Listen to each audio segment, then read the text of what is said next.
blessé. Mais qu'est-ce qui t'amène là? Il était visiblement préoccupé. Mais qu'est-ce qui t'amène là? Et je lui ai expliqué que bon, c'est comme ça. Au moment où on m'a arrêté, je voulais juste prendre mon casque et mon sac pour partir au moment où on m'a arrêté. Donc, il m'a amené en cellule au niveau des autres. Et on est resté là. Au fur du temps, il y avait des gens qu'on amenait de plus en plus. Et avec le temps, on s'est un peu habitué à une routine. Quand vous entendez du bruit dehors, vous savez que quelqu'un est arrivé. Et c'est pas n'importe quel bruit. Ce sont des cris et des bruits de coups. Coups de cordelette et tout ce qui va avec. Donc c'est comme ça, les gens arrivaient par groupe. Et à un moment donné, il y avait un autre qui est rentré, je ne sais plus exactement vers quelle heure, qui est rentré avec une cordelette. Et tous ceux qui étaient dans la salle, il est passé à tour de rôle chez chacun. Après, il est parti. Plus les gens arrivaient, plus d'abord de base, ils avaient confisqué moi mon téléphone, ils avaient confisqué les téléphones des autres personnes aussi. Donc euh, à un moment donné, ils ont commencé par nous appeler un à un pour les dépositions. Quand on m'a appelé pour m'auditionner, moi j'ai demandé à l'officier qui était là-bas. C'est une audition, il m'a dit oui. Et je n'ai pas d'avocat. Vous allez m'interroger, vous allez m'auditionner sans que je n'ai d'avocat. Il m'a regardé, il m'a demandé, tu te crois où? Donc, en mode, la loi ne s'applique pas au Togo. Donc, on m'a posé des questions et il a pris ma déposition et c'était des questions chirurgicales préparées. Euh, Toute question qu'on te pose, si tu réfléchis pas deux fois avant de répondre, toutes tes réponses seront des accusations que tu es en train de formuler contre toi-même. Je pense que c'était cinq questions principales du genre qu'est-ce qui t'amène ici, qui est le leader du mouvement, c'était quoi l'objet et combien on vous a promis, des choses comme ça.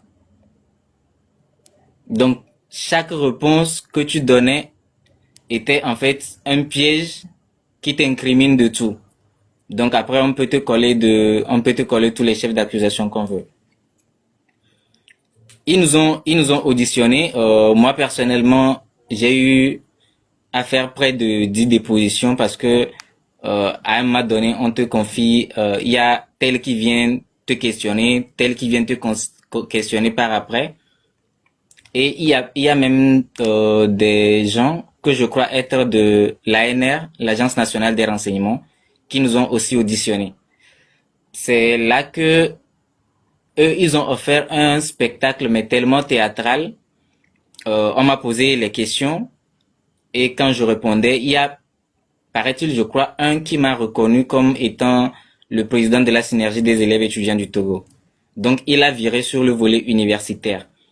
Tu dis que tu es étudiant.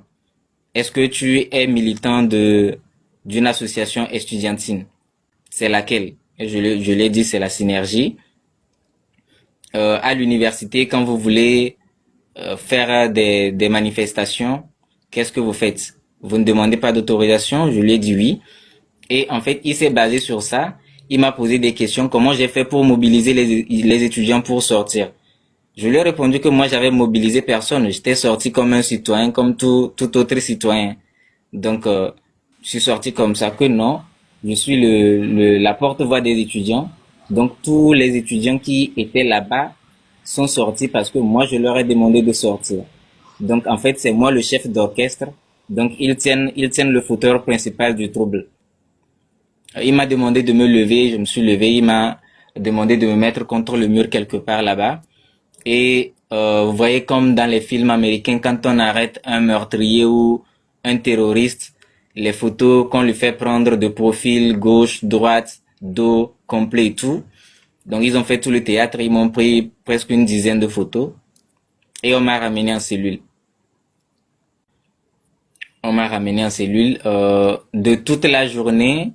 Ils ne nous ont pas autorisé à contacter personne, même pour informer qu'on était là.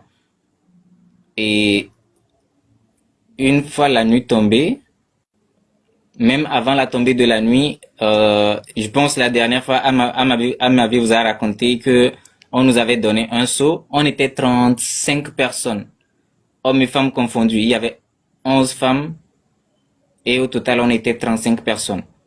Donc, on avait tous un seau d'eau dans lequel on faisait nos besoins, hommes et femmes confondus. Le lendemain matin, je pense qu'il devait être 6h30 ou 7h. Donc, ils sont venus. Ils ont commencé par nous faire sortir par vague de 5. Ils font sortir 5 personnes. Moi, j'étais dans la toute première vague. On nous a fait sortir.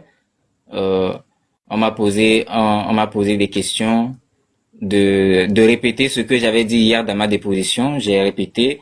Moi, j'étais sorti pour la manifestation parce que le peuple a décidé de manifester, de demander de meilleures conditions de vie.